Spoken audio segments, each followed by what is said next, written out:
How do you become a success? I'm Mike Gillette, and that's the question I'm going to address in this video. How do you become a success?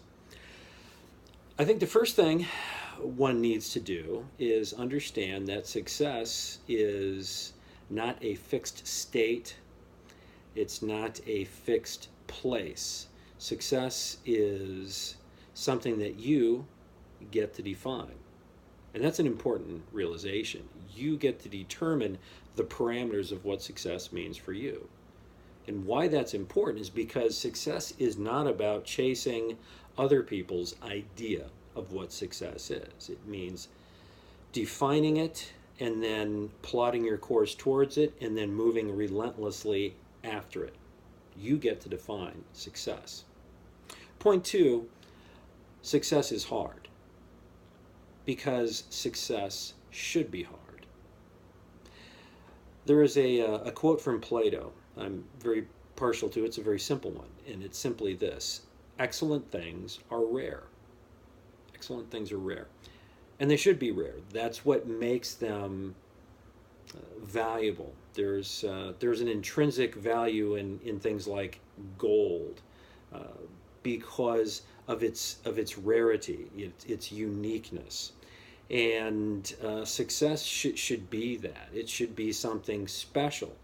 That's part of the allure. That's why we move towards it. But I like the fact that Plato likens excellence to something that is rare and worthy of pursuit. That's how I define success for myself, that it is akin to excellence. And excellence is not a place, it's not an object that you work towards and buy.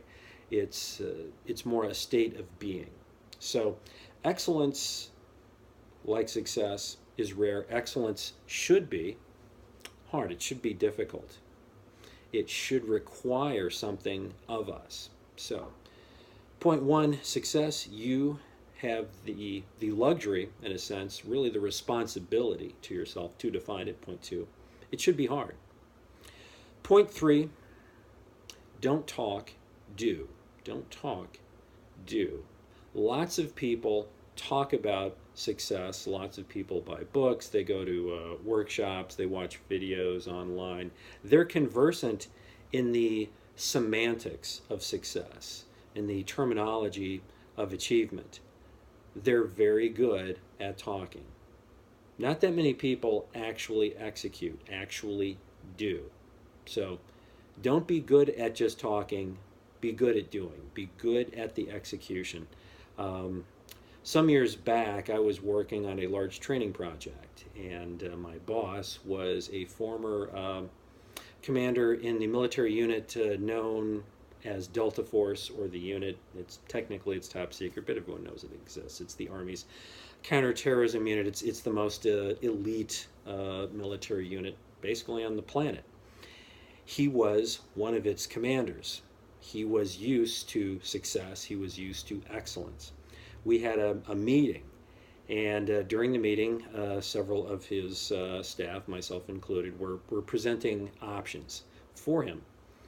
And at some point, it was apparent that he had gotten a little bit frustrated with all of the talking. And he said, okay, that's it.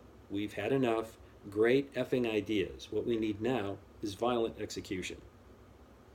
In short, don't talk, do. Now, point number four, something I call scarcity versus plenty. I have always approached life as though I would always have an abundance of good ideas. There's that phrase again.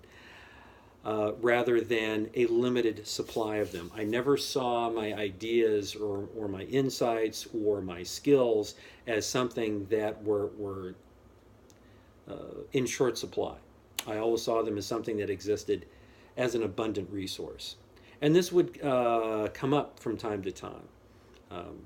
I made the decision, for example, 2006, and then again, I think in 2009, I had rubbed up against a couple of reality television shows, so I had developed some relationships with some people within that world. Well, I had some ideas for a couple of reality TV shows, and I pitched those reality TV shows.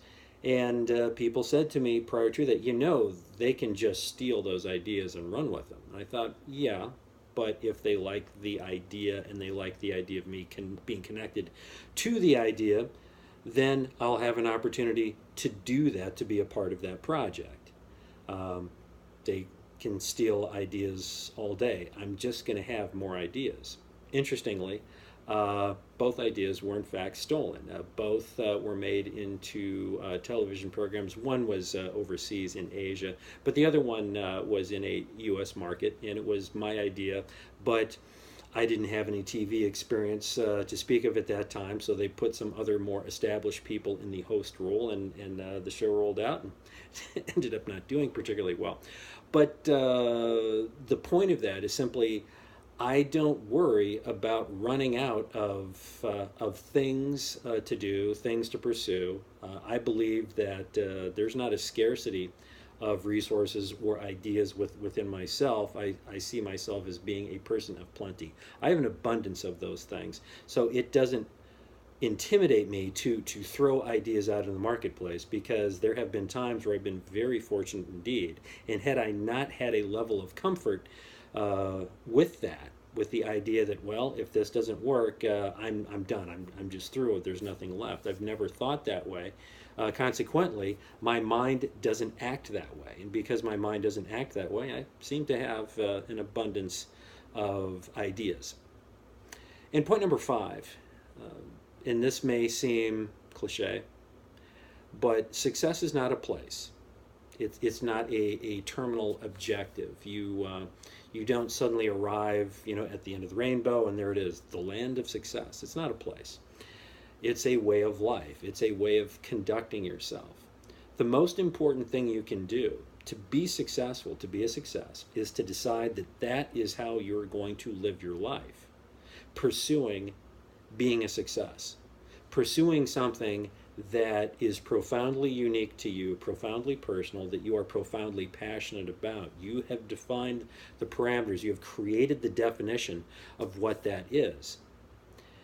The rewards that come along the way, the salary increases, the bonuses, the advanced degree, the professional certifications that you may accrue, the new car, the new house, all of those things. Those are great. And it's important to enjoy those milestones of your efforts along the way. But those should not be the thing that defines you. What you should look at, by my definition of success, is who you become in this process. Now, my original question, how do you become a success? It's a bit misleading, because I don't really think that that's the way the question should be framed. How do you become a success is really about who you become.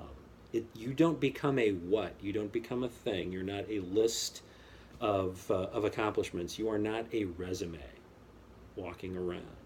You are someone who gets to benefit from having intentionally chosen success as a state, success as a way of life, success as a means to translate yourself into, to transform yourself into a more rich, more satisfied version of yourself that will bring more to everyone around you, because you have chosen the track to success.